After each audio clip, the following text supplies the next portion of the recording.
A small moment that felt like a test. The $5 bill slid across the table and stopped right in front of Naomi like it was daring her to react.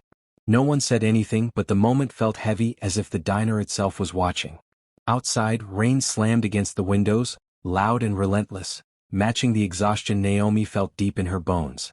She was nearing the end of a brutal double shift, the kind that leaves your feet numb and your patience thin.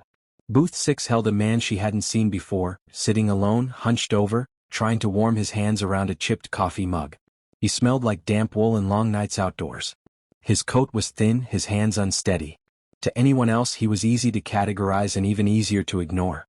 Just another homeless old man who wandered in too late, ordered too little and stayed too long. The manager had already made that clear, hovering nearby with irritation written all over his face. Naomi noticed everything without trying. It was part of the job. But when she met the man's eyes, something slowed her down.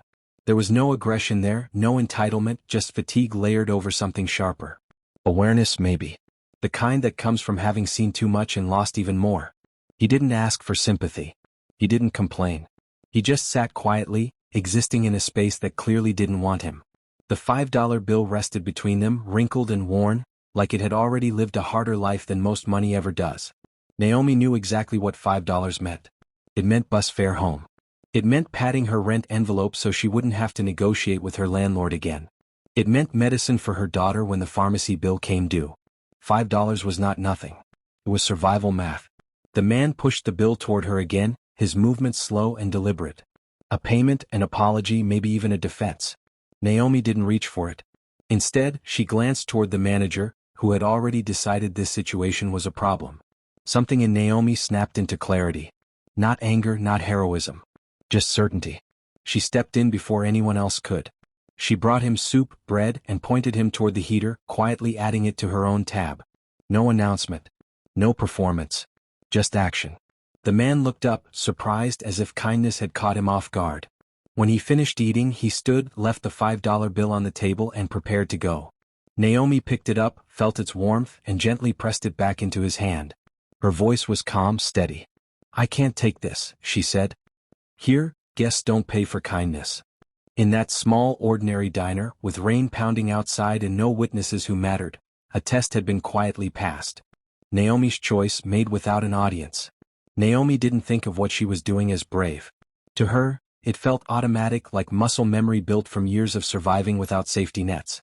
She saw a man who needed warmth and food, and she acted before the world could remind her why she shouldn't. There was no speech, no explanation. Just a bowl placed gently on the table and a quiet decision to cover the cost herself. She moved carefully, aware of the manager watching from the counter. He had already made his position clear, and Naomi knew pushing back could cost her shifts, maybe even her job. Still, she kept her voice low and her posture calm, the way you do when you refuse to escalate but also refuse to back down. Kindness, she had learned, didn't need permission. The man ate slowly, like someone afraid the moment might disappear if he rushed it. Naomi noticed how he kept glancing up, not suspicious, just surprised. People usually didn't look at him, and when they did, it was with irritation or fear. She didn't stare. She treated him the same way she treated anyone else who walked through that door tired and hungry. When he finished, he reached for the $5 bill again. His hand shook slightly as he placed it on the table. Naomi understood the gesture immediately. Pride mixed with gratitude. A need to feel like he hadn't taken something he couldn't repay. That mattered to him and she respected it. She picked up the bill, felt its creases, then returned it to him without hesitation. Her words were simple, almost casual, but they carried weight. In this place, kindness wasn't a transaction. It wasn't something you bought or earned. It was something you gave because someone needed it. The diner didn't applaud. No one recorded the moment. Life continued exactly as it had seconds before. That was the point. Naomi wasn't performing goodness. She was living it quietly, the way people do when they don't expect the world to reward them for it. If this story resonates with you so far, take a moment to subscribe and leave a comment. Your support helps these stories reach more people who still believe small choices matter. Naomi wiped the counter, checked on another table, and kept working. She didn't know she had just stepped into a story far larger than herself. To her, it was just another night, another choice, and another reminder that even when no one is watching, who you are still counts. Moments like this often pass unnoticed, but they shape lives in ways no headline ever could.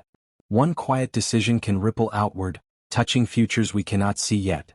Naomi simply believed decency should not depend on wealth, status, or recognition, and that belief guided her actions long before this night ever arrived. It was ordinary, human, and powerful precisely because nothing about it was meant to impress anyone at all that night. Quietly. The man behind the disguise. The man Naomi had just helped was not who he appeared to be, though even he had started to forget that fact during the past few days. Beneath the worn coat, the shaking hands, and the carefully practiced silence was Henry Calloway, a man whose name once opened doors before he even reached them. For decades, Henry had lived surrounded by assistants, chauffeurs, lawyers, and executives who anticipated his needs before he spoke. Wealth had insulated him from inconvenience, discomfort, and most truths. But none of that was visible in the diner booth. There, he was simply another forgotten figure hoping not to be noticed for the wrong reasons. That anonymity was intentional. Henry had chosen it with care. 1 week earlier, a doctor with measured words and sympathetic eyes had told him what money could not undo. Stage 4 cancer. Months, not years. No negotiation. No leverage. Just time running out. The diagnosis stripped something away. Not fear exactly, but illusion. Henry realized how little he actually knew about the people around him, especially his own children. When he told Marcus and Elena, their responses confirmed a suspicion he had buried for years. They asked about shares, trusts, protections. They spoke in the language he had taught them, efficient and cold. Neither asked how he was sleeping. Neither asked if he was afraid. That night, Henry made a decision that frightened him more than the diagnosis. If blood could not be trusted, perhaps character could. He wanted to see the world as it truly was, not as it behaved when money stood nearby. So he removed himself from every symbol of power he owned. No tailored suits. No credit cards. No recognizable name. Just cash, rags, and silence. What followed was brutally consistent. Hotels turned him away without explanation. Restaurants refused him entry before he spoke. Security guards treated him like a threat rather than a man. People looked through him, around him, or past him entirely. The message was clear. Dignity had a price and he could no longer afford it. By the time Henry reached the diner, the experiment had already hurt more than he expected. Not because of the discomfort but because of the certainty. This was how the powerless lived every day. And then Naomi intervened. She didn't know his name. She didn't know his wealth. She didn't know she was standing in front of a man who owned more than the building they were in. She saw only a human being, and that was enough. In that moment, Henry understood something that decades of success had hidden from him. The disguise had worked, but not in the way he expected. It didn't reveal the world. It revealed the truth. Why $5 mattered. Naomi knew exactly what that $5 bill represented because her life was built on careful calculations and quiet sacrifices no one ever applauded. $5 was not symbolic to her. It was practical, immediate, and painfully real. It was the bus fare that got her home after midnight when walking alone was not safe. It was the difference between paying the electric bill on time or waiting for a warning notice taped to her door. $5 could mean medicine for her daughter without choosing between groceries and breathing. It meant dignity in small increments, the kind you earn by holding things together when nothing is stable. She had learned to measure life in these units because no one was coming to rescue her. There was no inheritance, no safety net, no margin for error. When the man slid the bill toward her, he wasn't just offering payment. He was offering relief. And refusing it meant absorbing the cost herself without complaint. That choice mattered because it exposed the imbalance between them. He believed $5 was all he had left. She knew it was something she desperately needed. Yet she returned it anyway. Not out of pride or moral display but because she understood something deeper. If she accepted it, the moment would have changed meaning.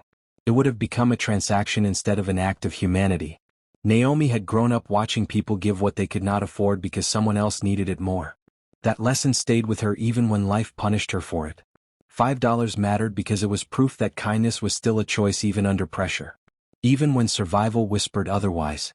For Henry, the bill had been a test of generosity. For Naomi, it was a test of character. She passed it quietly without knowing anyone would ever understand the cost. She did not romanticize poverty. She lived it. And that was why the refusal carried weight beyond money. $5 mattered because it drew a line between who she was and who the world kept trying to make her become. In choosing dignity over relief, she stayed herself. And in doing so, she unknowingly shifted something far larger than her own survival. Still, she did not linger on the moment. Life did not allow reflection. She wiped the counter, refilled coffee, and kept moving. $5 returned to a stranger and a night that seemed ordinary continued forward unchanged. or so it seemed at least to her. What Naomi could not see yet was that this small arithmetic of sacrifice would echo far beyond the diner walls. $5 mattered because it revealed who she was when no reward was promised and no one was watching. That truth would soon carry a weight she never asked for and never imagined. But for now it was just another cost absorbed in silence as rain continued falling outside windows into the long dark night.